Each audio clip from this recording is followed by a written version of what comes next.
Hello and welcome to Key Study Point. Friends, in this video we will discuss about an essay Is India Civilized by Shri Aurobindo. Shri Aurobindo Arvind Ghosh के द्वारा लिखी एक ऐसे को हम डिस्कस करेंगे इज इंडिया सिविलाइज्ड, इसकी समरी और कुछ इंपॉर्टेंट फैक्ट के बारे में।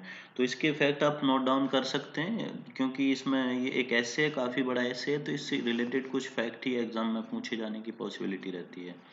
तो इसकी शुरुआत करते हैं। उससे पहले मैं आपको कुछ चीज़ें बता दूं, अगर आप इस एस्से को पढ़ना चाहते हैं तो स्क्रीन पे जो आप देख रहे हैं हमारा ब्लॉग की स्टडी पॉइंट, इसका लिंक मैं आपको वीडियो के डिस्क्रिप्शन में दे दूंगा। वहाँ से जाके आप ये पूरा एस्से पढ़ सकते हैं जो श्री अरविंदो के द्वारा लिखा गया था।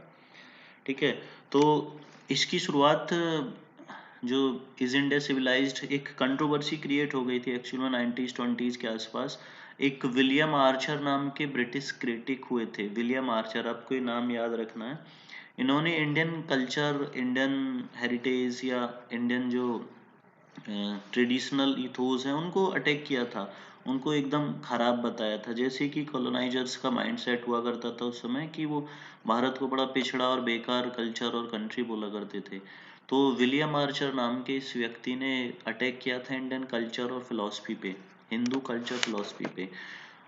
तो उसके बाद एक और राइटर थे, ब्रिटिश राइटर ही सर जॉन वुडरॉफ, उन्होंने इस नाम से, इज इंडिया सिविलाइज्ड नाम से एक फिर बुक लिखी थी। ठीक है, आपको ये भी चीज़ याद रखनी है कि सर जॉन वुडरॉफ ने एक बुक लिखी थी इज इंडिया सिविलाइज्ड नाम से, और बुक में उन्होंने काफ़ी डिटेल में डिस्कस किया था कि कल्चर क्या है, इंडियन कल्चर फिलोसफी और इंडियन तंत्र, यानी जो हमारा ये तांत्रिक सिस्टम होता है उसको काफ़ी इन्होंने स्टडी किया था। जॉन वुडरॉफ को तो काफ़ी बड़ा जानकार माना जाता है इंडियन कल्चर और इंडियन फिलॉसफी का, क्योंकि उन्होंने यहाँ लगभग 20 जो हमारे संस्कृत टेक्स्ट थे उनको इंग्लिश में ट्रांसलेट किया था। उन्होंने हमारे संस्कृत के काफ़ी टेक्स्ट को पढ़ा, लिटरेचर को पढ़ा और उसको इंग्लिश में ट्रांसलेट किया, लेकिन उन्होंने इतना हार्शली क्रिटिसाइज नहीं किया। उन्होंने, हम बोल सकते हैं एक तरह से, इंडियन कल्चर और फिलॉसफी को डिफेंड किया था।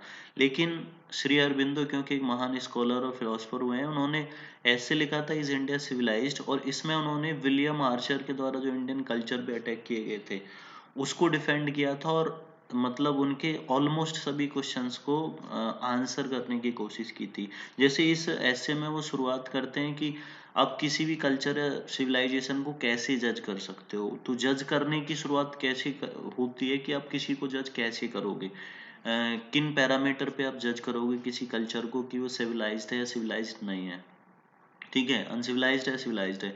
तो यहाँ से शुरुआत करते हैं श्री अरविंदो, और फिर धीरे धीरे बहुत सारी चीज़ों को डिस्कस करते हैं, इंडियन कल्चर के बारे में बताते हैं, फिलॉसफी और इंडियन कल्चर का यूरोपियन कल्चर से, और जो ये वेस्टर्न कल्चर यानी और एशिया की जो बाकी कंट्रीज की कल्चर है उससे इन्होंने कंपैरिजन भी किया है। और बड़ा इंटरेस्टिंग फैक्ट है कि इसमें ये आता है कि जैसे विलियम आर्चर ने बोला था, अपने जो उन्होंने तर्क दिए थे इंडियन कल्चर को खराब बताने के लिए, तो उसमें बहुत सारी चीज़ें कैपिटलिस्ट सोसाइटी से रिलेट करती थी। मतलब लग्जरी चीज़ों का, मेटलिस्टिक गुड्स का यूज अगर ज़्यादा लोग करते हैं तो उनको लगता था कि वो मतलब डेवलप्ड है, सोसाइटी सिविलाइज्ड है। तो यहाँ अरविंदो ने बोला है कि सिर्फ आप मेटलिस्टिक गुड्स का यूज करने से आप सिविलाइज्ड नहीं हो जाते हैं, उसके लिए आपको माइंड की संतुष्टि भी जरूरी होती है, मतलब इंटरनल पीस भी चाहिए होती है।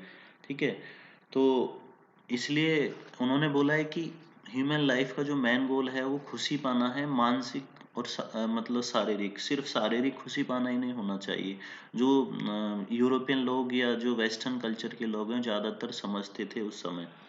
तो इस तरह के बहुत सारे तर्क इन्होंने इसमें डिस्कस किए हैं। काफ़ी बड़ा ऐसे है, 2-3 पार्ट में, 3 पार्ट में है।